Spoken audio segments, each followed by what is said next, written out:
At this moment in time, I've got in the studio with me, I have no other than DoubleM.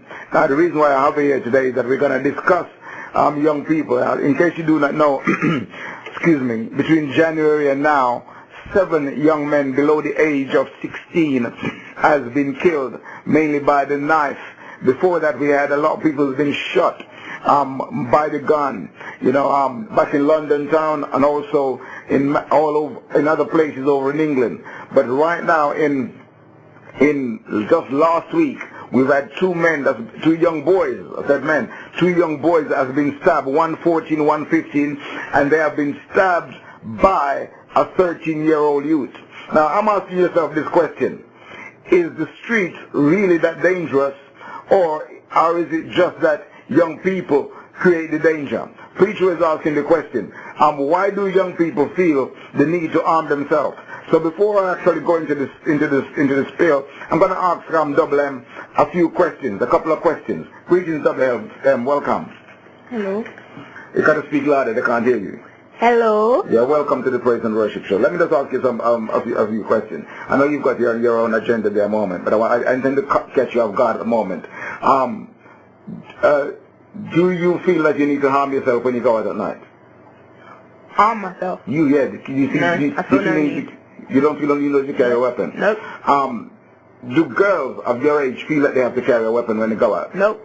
So do boys of your age feel they need to carry a weapon when they go out? So wait a minute now. You're trying to tell me that it's alright for boys, but it's alright for girls, but boys is a different entity. Is that what you're telling me? I feel that boys go through much more peer pressure than girls, being the reason why they feel the need to carry a weapon. Peer pressure? Peer pressure. Peer pressure. Peer pressure. Girls don't have peer pressure? Girls have peer pressure. So why don't they carry a weapon? But, with girls, I know you got your agenda. I intend to catch you off guard because I want to know the real truth. I know you got things ready to say to me, but I'm not like that. I'll go straight. Why do you think then boys need to carry a weapon and girls don't? I think, well, with my generation of today, I think they have less reasoning than girls. Who's got less reasoning? So, boys compared to... Explain to me. Males compared to females, because with boys, I feel...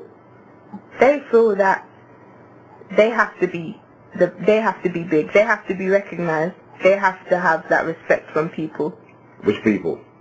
Of our generation and of older generations. So they don't need respect from the girls? To be honest, it's not really a priority. It's more based on from other males. So it's a male thing? Yeah. Alright, okay then. Fair enough.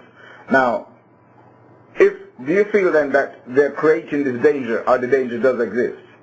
I don't think any danger exists. I think it's within the teenage generation.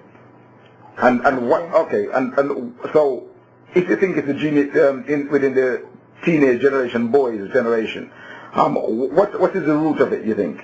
What is the root of it? What do you mean, the cause? The cause, yes.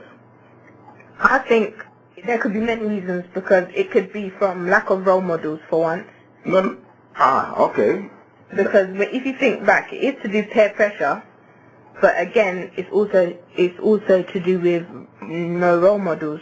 Because then if you look right down back to history, it also comes from the home as well when you think about it. Okay, for example, a lot of the killings that have happened recently, within the last 3 months, have been teenage black victims. And now you touch on the point now. So, I didn't mention that. Now you're now saying it's mainly black children, and it's also the fact that they're teenagers, and also you also mentioned that they don't have what? Role model. A role model. Now what sort of role model are we talking about here? We're talking about mainly fathers that are going to take responsibility, fathers that are going to be there as a guide for these children. And what's stopping them from doing that? I don't think they're taking responsibility in the first place. You think it's the father's own response? No, it's both parents. It's mother and father. But for a male as well, a mother can act as a mother and father, but they can never be a father as well. They've got to show, as a man, a father has to be there to show a son how to be a man. A mother can do that, but it's not really how it should be. You spoke a lot of wise words there. The only one thing I'd like to straighten out for you is that a mother can try to do that. But of course, it's not many mothers who can do it. You know, I agree. The way you're coming from there, I do like the angle that you're going in. You surprised me with your answers, because those answers are very mature for young people. Now, tell me something. If they're carrying a knife to say protect themselves, what do you think that anybody can do to convince these young people that they're creating their own danger? You know, that the danger really does not exist, but they are creating it. So what can be done to persuade them not to? Yeah, to persuade them not to. To be honest, the things that are going on today, like government, that are trying to stop these things, I can tell you the government can do nothing about it, because they're trying to open things like youth clubs. It's not going to work. I can tell you this because teenagers of today, they're not frightened of the police, they're not frightened of the government, so opening things like youth clubs does not help. If they feel the need that they're going to go out and have a weapon, they will. Nothing will stop them. And second of all, the only people that can stop these things going on is actual teenagers themselves. And parents as well could also take responsibility for it, but I feel it's more of the teenagers that could actually do something about it. Everyone else is trying to help, like the government, like with youth clubs and more police on the road. I don't think it's going to help at all.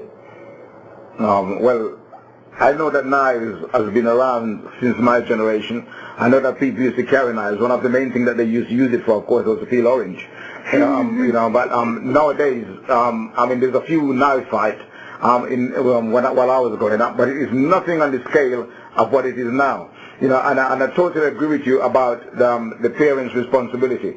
I totally agree with you about the father's responsibility.